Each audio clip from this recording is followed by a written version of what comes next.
90% of dudes rapping, they ain't nice as me. 98% ain't live the same type of life as me. The judge gave me life and then they sent me where the life is be. That level 4 with depth and vice, the type of stuff they like to see. Two choices, fight or flee. I refuse to die a chump. I never been a mark, but damn, it's scary when that riot jump. I seen dudes cry, get punked, and some sexually brutalized. Knew a dude who lost his life and he was only doing 5 year-long racial fights when homie all you do is ride. Lonely days and nights up in a hole causing suicide. From the moment you arrive, you see the Mexican mafia. AB skinheads with big giant swastikas. Pro-black philosophers, the BGF, the Kumi, and Muslims who will murk you from the nation to the Sunni. That MS was loony, quick to ride up on they rival. Even Christians went to church, hide knives up in they Bible. Political and tribal, the Crips and Damus, the Long Beach, the Hubs and the Dubs and the Grooves, the IE, the Bakersfield, the Dago Pyrus, the hustlers quick to roll, the gangsters gon' move. Whatever click you choose, you better stick. Say what's cracking, YouTube? It's your boy 16 to life, and I'm back like I'm on a pro violation. Yard down. Now, for those of y'all that's new to my page, in 1994, I was arrested. I was eventually sentenced to 16 years plus life, and I served 24 years straight in the California prison system. During those times, I accumulated some good stories, and I'm gonna share one with y'all today. If you happen to like the story, then definitely be sure to hit that like button, leave a comment, and subscribe. Most importantly, hit that notification bell. That way, anytime I drop a story, you will be notified ASAP and you can hop right into it. Also, like I told y'all, man, I be rapping. The flow is nothing like Curtis Blow. Yeah, that's me on the intro. The name of that song is called Still Steppin', but the song is not released yet. Hopefully I have the song out in about a month. But if you want to hear some more of my music, scroll down to go to my YouTube playlist, scroll down to gas stations, and you can check me out right there. Also, definitely be sure to be on the lookout for my animated cartoons, my prison stories coming in cartoon animation. Those should be ready in about 2-3 weeks, man. They funny. It's going to be fire. Now, let's get into this story.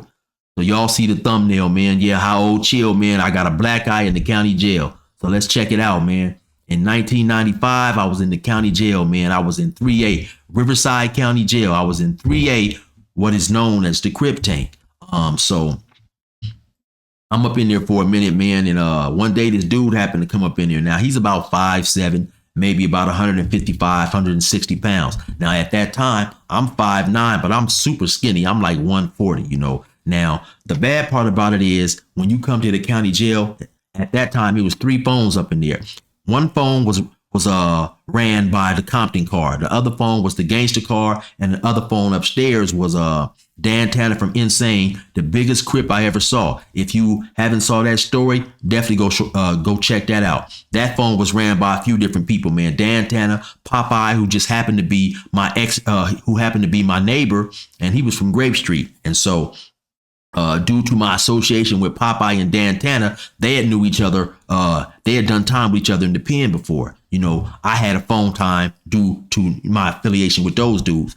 Had I not known those dudes, I wouldn't have had no phone time my damn self. I'm just keeping it 100, right? So, but I do got phone time because I know them. I do got that though. So anyway, old boy come up in there, and so it's hard for him to get up on the phone. He's trying to bail out, right?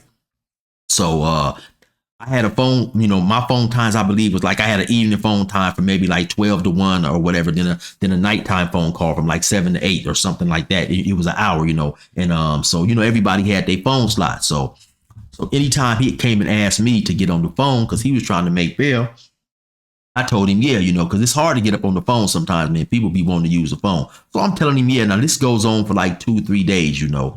He's sweating the phone, man. This dude always want to be on the phone. But he claiming he wanted to bail out, but then he on the phone crying like Keith Sweat and talking to some girl, you know what I'm saying? So whatever he gonna do on the phone, though, you know, that's you. I ain't tripping, man. If you want to be on the phone crying and stuff, go ahead, man. Get on that motherfucking cry. But anyway, when I get at him, okay, so let me rewind. You know, I'm saying his tears got me, you know, fast forward and going a little faster than I should be in the story. So anyway, like I say, man, this dude, he on the phone, he crying and stuff, like, you know. So I'm gambling though. I used to do a lot of gambling up in there. Now, so I lose some money.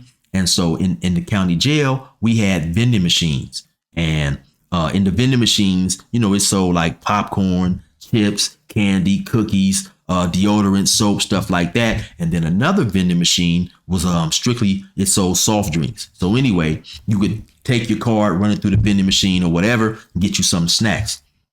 So that's how we would pay our debts and stuff up in there. So I end up running out of money. I lose all my money. So I happen to go over there by the phone to see if I can hop on to call my folks to have them come put some more bread on the phone. Just so happened he's picking up the phone about to dial somebody.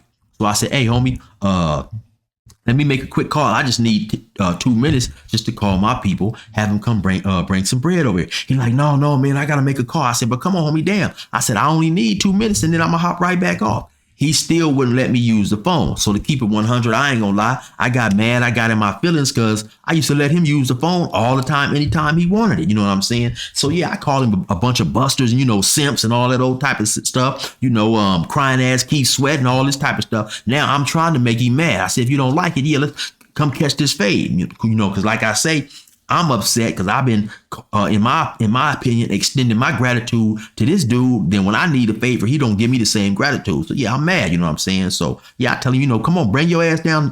Bring your ass down to my cell. Let's catch this fade. So he's coming. He's walking behind me. So now, when I open the door to go in my cell, as soon as I open the door and take like a step or two in there, he immediately just rushed me from the back. He charged me, grabbed me. So now when he grabbed me, I feel him grab me, I spin. But his momentum carried me and like, boom, he slams me into, okay, so in the cell, it's two beds up in there, one on the bottom, one on the top. Then they have a ladder. They have like this metal ladder where you can climb.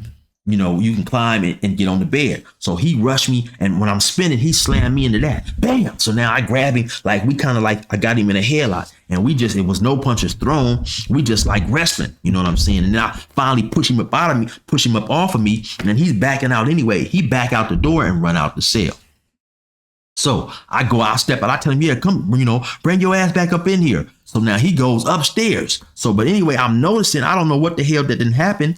But something, now my shoulder is messed up. I can't even lift my shoulder, so as the day goes on, I can't even raise my shoulder all the way up. So anyway, long story short, he ends up making bail that day and he gone to the house. So of course, my partner, Dan Tanner, he clowned me. He like, oh yeah, my 4-eye little buddy. Yeah, 4 eyes, you 0-1, man. You 0-1. He's saying that I lost a fight. You know what I'm saying? He clowned me. So I had said it in my mind that the next time I get into a fight, I definitely was going to be on point and not walk in, not let somebody walk in behind my back. Okay. So I don't know how long this next fight happened after that. Maybe, maybe a month or two. So anyway, a new dude comes up in there again. Now this dude, I'm pretty sure I'm 100% sure his name was Monster. And I believe he was from West Covina neighborhood. I'm not 100% sure about that. But now, me and this dude, we ain't never talked. We ain't never had no words or whatever, I don't know how long he was up in there. Not long, maybe 2-3 days or whatever, So me, him, and 2 other dudes, I can't remember, but we sitting at the table, we playing dominoes, right? So all of a sudden, he called some money. He said like 15 on this old punk ass motherfucker right here. I'm like, man, who the hell you talking to, man? You don't know me. You better watch your mouth, man. He like, oh yeah, whatever. He laughing and stuff. I'm like, man, you better watch your mouth. So maybe about 2 or 3 minutes later, he called some more money. He said, 20 on this bitch. I'm like, man, who the hell is you talking to? I said, man, get your mark ass up. Let's go catch this squabble. So he hop up. Now, like I said, me and him, we ain't never had no problems or nothing. I 100% in my mind and to this day believe this dude is talking to me like that because like I told y'all back then, I wore some different type of glasses, man. They was like, they was a circle and they had gold on them. And to me, they definitely made me look like a square and real studious, And so I really hated to wear them myself because I knew the appearance that they gave me. But like I say, man, my sight was bad. I needed them. Like I told y'all, the very first day I had came up in there, the first day or two, we watching Family Matters. So some dudes say, hey, y'all, how can Urkel be on TV and be in jail at the same time? You know what I'm saying? So everybody started laughing and all this and that. And so, I had no problem about that. You know what I'm saying? And so 2 or 3 days later, I'm on the phone and the dude come up to me and say, hey, homie, how long you going to be on the phone? So I say, I'm going to be on in a minute, Loke. He said, you don't know me good enough to call me Loke. So he catch an attitude. Now, Loke, that's a common word used among Crips, just like cuz. So I tell him, hey, you didn't know me good enough to call me Urkel the other day. So we went into the cell. We caught a fade. We go up in there. I put him right to bed like Jay Holiday. I'ma put you to bed, bed, bed. So now while he over there laid out, I start slapping him. I'm slapping him like. So I guess there was a dude up in there that was his like cousin or that was his uncle or whatever. He thought I was stomping him, and he came up in there. He had like a razor on a comb or whatever, and cut me all on the back or whatever. Okay, so now back to me and Monster. I digress a little bit, but that part of the story is important. So now back to me and Monster. So I tell him, yeah, let's go up in the cell. So now, of course, I make sure now that he's walking in front of me. And of course, now we're not going into my cell. They had this big old giant cell. They used to call it the Cadillac room. It was cell number 1, and it was one on the top, and it was real big. And so me and this dude, we go up in there to fight. Now, also, I had on a pair of Nikes up in there. Most people had on, some like shower shoes or what they call them today, slides or whatever. But due to the fact me having flat feet, I went and saw the nurse, and I was allowed to get those due to medical reasons, So anyway, we go up in the cell. So now when we go up in the cell, he's in the back of the cell. Like I said, man, I got these square glasses. I wear them, he probably thinking he got an easy win. Of course, I done took the glasses off. But so now when I go up in the cell, we get up in the cell, I get ready. Beep, beep, boop, bop. I put them hammers on him real quick and nice. When I put them things on him, he back up. He's like, oh. All of a sudden, he just rushed me, like, rushed me with his head kind of down. But unbeknownst to him, I had also grew up watching that WWF, that wrestling, the Iron Sheik, Big John Studd, Andre the Giant, the Junkyard Dog. Actually, me and one of my friends, when we was about 14, 15, we had got some old mattresses and we built like a little wrestling ring. So when he rushed me, he literally, bam, he hit me. We hit chest to chest. Now, unbeknownst to him, I'm well versed in the art of slamming dudes. So I put my hand up under him, I scoop him, grab him up real quick, pick him up, bam, I slam him on the ground. Now, when I slam him, it's fresh in my mind still not to kick him or this and that, because dude, the reason why the dude said he came up in the cell later on, I found out and cut me, is because he thought that I was in there kicking the dude and stomping him. And he said, according to him, his theory, Crips don't stomp Crips. Now, keep in mind, though, right? I'm fresh from the streets, right? At that point in time, I'm like 19, 20 years old. Crips is on the street killing each other. You know what I'm saying? So ain't nobody explained to me that y'all go in the cell, man, y'all catch this fade. If somebody, you getting the best of somebody, or somebody say I quit, that's it and that's all. You know what I'm saying? Didn't nobody tell me that. Later on, I'd seen dudes explaining to other dudes, hey man, listen, when y'all go in the cell, y'all just gonna have a head of fade, blah, blah, blah. But like I'm saying, nobody had said that to me. And in my mind, Crips is killing Crips. So on the streets, it's cool.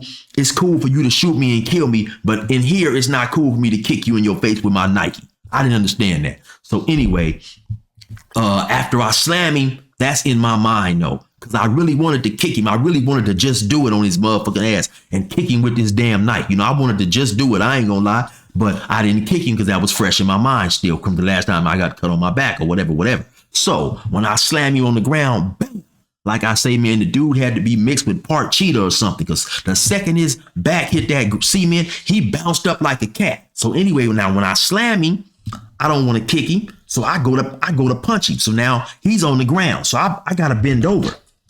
I put one hand on the ground and I got my other hand up in the air. I'm trying to disconnect his neck from his face. So I swing super hard, but like I say, he bounced right up like a cheetah anyway. So when I swing, when he bounced up, he's no longer there. So the momentum of my punch makes the hand that I'm using to hold the ground, it loses footing. I fall. Now, just so happened, the toilet is right there. So when I swing and lose my footing and bam, I go right to the ground, hit my eye on the toilet.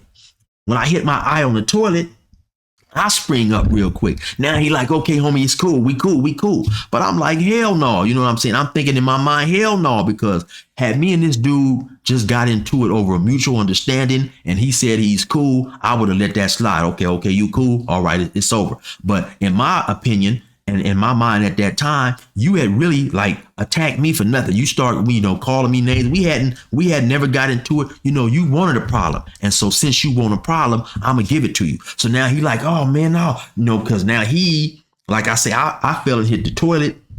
He's still kind of in the back of the cell. The door's behind me. So I'm like, no, you know, what's all that shit you was talking? So I get up on him again. I give it to him again. So now the dude bend down. He kind of like rushed me. The dude bend down and rushed me. And we struggling. We in a little, you know, we tussling around or whatever. He bite me on the forearm. The dude bites me on the forearm. I push him up off me and he flies about the cell. Now, I don't be damn, man, if later that day, he also made bail and went home. So of course, Dan Tan and all them, they clowning me like, so now I come out the cell, you know, 2 or 3 days, dude go home. So, you know, matter of fact, I come out the cell and people is looking and stuff. The CO told everybody lock it up. I never forget, I heard this one dude saying, man, I looked in there and all I seen was feet up in the air. So I guess he had looked in there when I was slamming the dude. So we locked up. Maybe about an hour or two later, they called the dude for to bail out or whatever. Somebody had made his bail. He went home. So now a day or two later, my eye get black. You know what I'm saying? So of course, everybody now they in there clowning me. Dan Tanner's like, oh, my little 4-eye buddy, you can't win a fight. You 0-2, man. You 0-2. Dude, them black your eye and all that old type of stuff. So yeah, they was clowning me and stuff like that, man. But you know, that's what happened to me, man. Like I say, it wasn't him. He didn't catch a punch on me, man. It was that damn scene. But anyway, y'all already know what it is. It's your boy 16 to life. Definitely be sure to be on the lookout for my animated prison cartoons. It's going to be funny, off the hook. All the voices that y'all love. Yeah, yo. I'm going to hit y'all with some Fox, some of my white voices. Hey, it's going to be off the chain, man. It's your boy 16 to life. Resume number program. Them crackers let me out the gate, now the pressure's on. We about to get this shit straight like a pressing cone. The wrong cat to get aggressive on. I bring the bitch up out of niggas while you think they got them dresses on. My reach long and that's the best type. To have some dirty white boys come and smoke you like a meth pipe. And leave your chest bright red like a fire truck. Kicking your mom's door at night, nigga, and tie her up. I'm wild as fuck and I'm respected by the new youth. I put this pistol in their ear like a Bluetooth. I blow their brains on their new coupe. And have red everywhere just like a function full of soup whoops. Tell your troops I deal with beef like a butcher. My 4-5 pump more guys than Ashton Kutcher. Line pusher, quick to bury your clown. Nigga, I stayed in the park like the merry-go-round. Get it? That game greasy, bitch, that game need me. Oh, you niggas don't know my name. That game greasy, bitch, that game need me. I'm out here doing my thing. That game greasy, bitch, that game need me. I swerve in my own lane. That game greasy, bitch, that game need me.